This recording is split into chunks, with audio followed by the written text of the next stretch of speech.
On our doing our own research ndani tukakuta iko vijana 5 ya St. Mary's. In fact vijana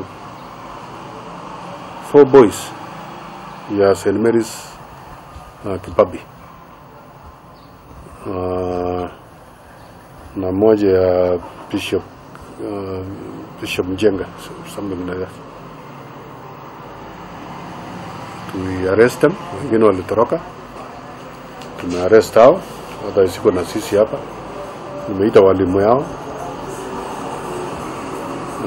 Hatutapeleka kotini. Tutawajilia hao shule iende ideal disciplinary, their own disciplinary measures. Reason ile watoto wanapeana wanasema ni the new principal ambayo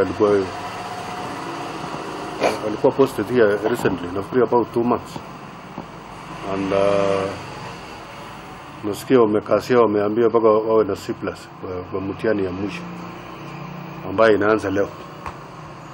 So I don't know, ni kama walikuwa na